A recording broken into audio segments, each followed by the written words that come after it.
that sometimes there is no longing in your heart towards your God or your Guru. And does that mean you're fully content / satisfied? Or does that mean the devotion has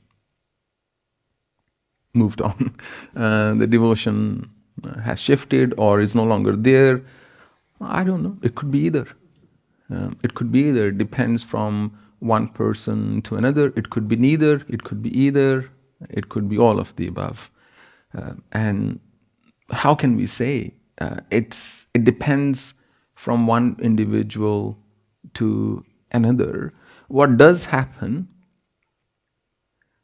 the fascination we have towards our Guru and so on will wear off one day. And when that wears off, different people do different things.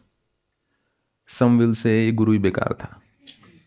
Really, some will say, what a waste of time. I found somebody much better who has promised me that I just have to devote another 7 years and I'll be all set, or 7 days and I'll be awakened. So I am off to that Guru.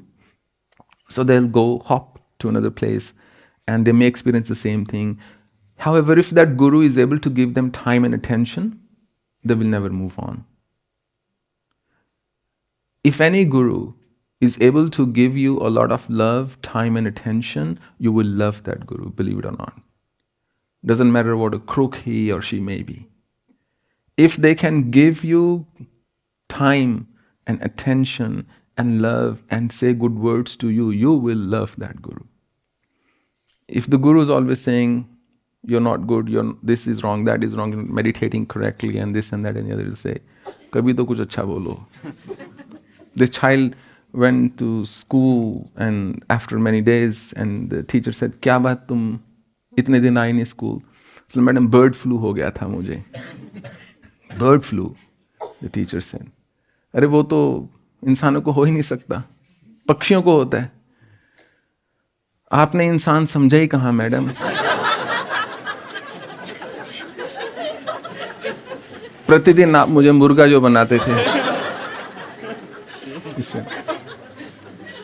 So it boils down to the intention. When devotion disappears, the best thing to do is at least be honest with yourself at that time and drop a line and say, look, thank you very much, I'm moving on. So, as I said, it could be either. The question is, how do we know which one it is? As I say, if you love somebody, set them free. If they come back to you, good, something like that. If they don't, they never were yours or something like that. So lovey-dovey talk, usually I don't register much. So if that devotion is real, right, you will come back. And, or not real if it's remaining. If it's gone, then you will move on. Either way, you are a winner. Either way, it's good for you. Because you would end up disillusioned, you would end up in a very real place. That place may not be rosy, that place may not be comforting, but that place will be real. At least you won't be in a bubble anymore. And you know how some people get married thinking, I will learn how to love automatically. And when that doesn't happen, they bring a child into this world thinking at least our love will flourish now, that we both have a common child. But that doesn't happen. If you don't know how to love, you would never know how to love no matter what relationship you might be a part of. Similarly, when somebody's fire, when somebody's spark isn't real, when somebody isn't absolutely dead serious about their journey, about the path to awakening, sometimes they think all I've got to do is take somebody as my Guru and it'll all be sunshine and rainbows after that. But it does not work like that. If the fire wasn't there earlier, it won't be there later either. You can maybe, bring a tiny spark by creating friction into stones, or by rubbing flint stones and so on, but you cannot make them burn.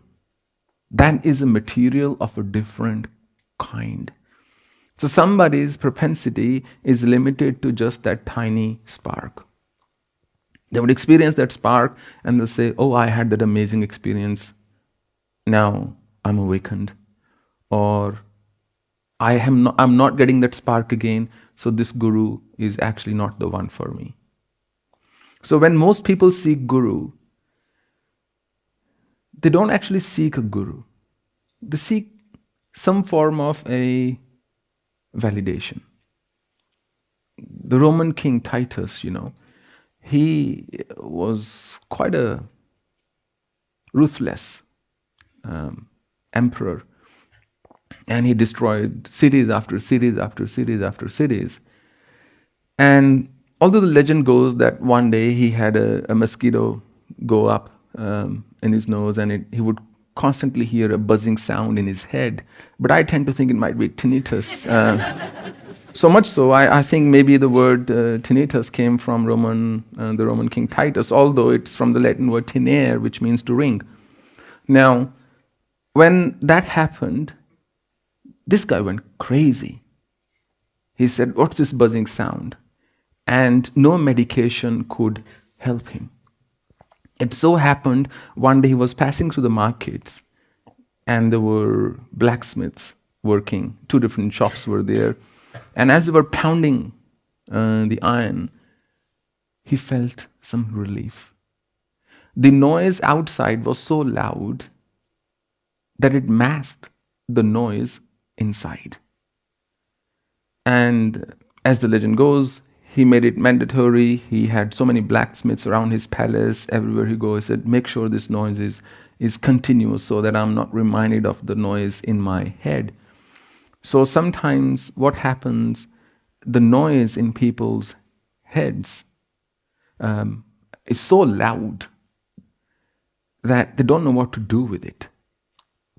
And that is loud because of the own music they are playing constantly about their own either problems or greatness, self-perceived greatness in their minds, that in a very sweet way, conceited music. That they need an external sound to drown it. But of course the external sound will tire you out after a while. And that's what happens when that sound from the guru that first comforted you comforts you no longer. You think, no good. As long as we are expecting something from the guru, we would continue to have this conflict, one way or the other.